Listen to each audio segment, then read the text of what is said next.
Watch PunkTV.ca for all the best modern rock videos and interviews.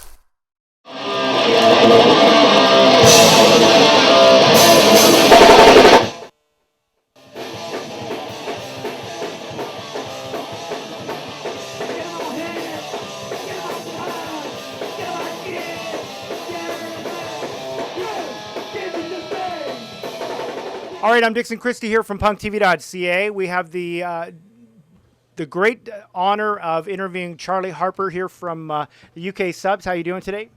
I'm fine, in full fettle. All right, and also with us today is, for the first time, our new host, David Axis. So thanks for joining us, David. Oh yeah, pleasure to be here, Dixon. Thanks for having me, and this is just like an amazing way to start out. Well, no doubt. I know you've worked with the UK Subs for quite a while. I'm sure you've got some questions that you'd like to ask. Yeah, I've got just a few odds and ends for sure, you know. Good. Well, the first thing, you're back on the road, and you're still doing 150 shows a year or something? We are. It just doesn't stop. We're booked into next March with a big concert with Cock Sparrow in London. Wow. And, in one of the biggest theatres in town. So we're something to really look forward to. And straight off our next year's European tour, and it just never stops. They're on TKO and doing pretty well, I think. They are. We're discussing Cock Sparrow, and they're a worldwide legend. So many Cock Sparrow T-shirts, everything. Just everywhere you go in the world. I reckon you can go to China and see dozens of them. Just one of those bands that have kind of an image that's like SNFU or DOA. I mean, everybody's gonna, or UK Subs. It's a band that's got an image that everybody wants to wear, and because everybody loves the sound of it. Well, I guess so. I put it down to my great T-shirt designs, but do you design the T-shirts? Yeah, most of them. That's one little thing on the side which I love doing. So. I'm a kind of, bad artist at heart, but it comes out in, like doing some good T-shirts, and, that's all part of it. It's a kind of multi-aspect thing. Punk rock, it's not just the music, it's, art and artworks and writing and, just lots of things. From your experience, what makes a good design? What are, obviously the UK Subs logo, the reverse against the black with the big, almost militant letters. That was our thing. It was kind of more freight than militant. I think Crass used the militant, like the US militant gun box, thing. But ours was like just freight, like stencil. But it's great. I mean, I've got a T-shirt here, which is this guy's good. The Restarts, and they're another band. They're not so big, but everybody loves their artwork, and when you listen to them, they're a great band, and they're because of their artworks, they're known throughout the world, and they're just a little band from Hackney in London.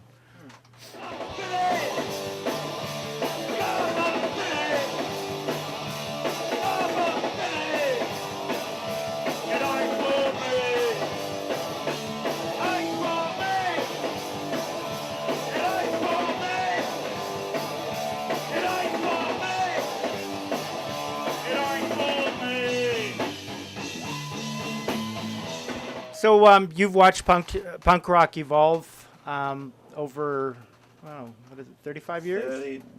Kind of 32 years. I get 30, 32, 33. It all started out in about 1975. Pretty much the Middle Ages. So from your learning perspective, what are some of the goods and some of the bads of where punk rock has gone these days? Well,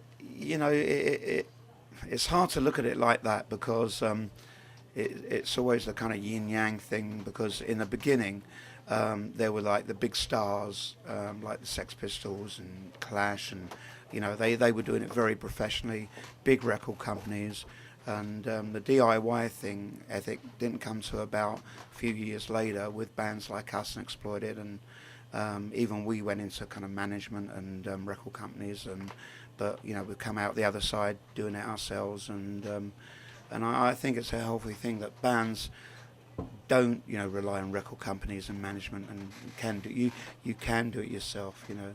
I mean, there used to be a magazine in America called Book Your Own Fucking Life, and that that's the way to do it. That's the way to go. Like Maximum Rock and Roll or alternative. Maximum Rock and Roll was the big one. That was a fanzine. Yeah, Had Maximum Rock and Roll. They put out the Book Your Own Life, Book Your Own Fucking Life. That was the one, yeah. And right. so that had all of the zine lists in Yeah, it, and everybody was tape trading and everything back then. Yeah. All right, so Dave, you got some questions then? Yeah, just a couple of things. I was wondering, Charlie, like starting out in '75 and stuff.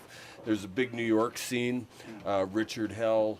Bands like Television, New York Dolls, how much of an influence did that have on you? Well, yourself? that was all the influence. I mean, even back in MC5, New York Dolls, Television. Tom, I just love it. I don't know. I think it's Tom Verlaine who plays that beautiful guitar on what was it? Marquee Moon.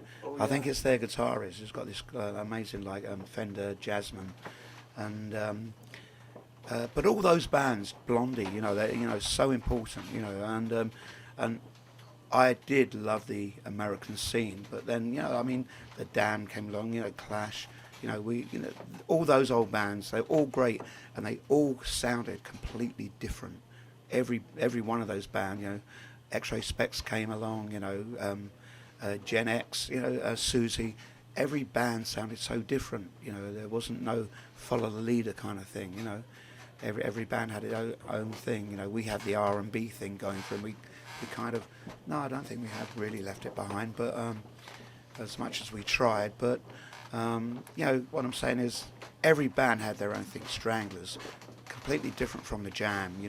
Every next band was completely different from the next one.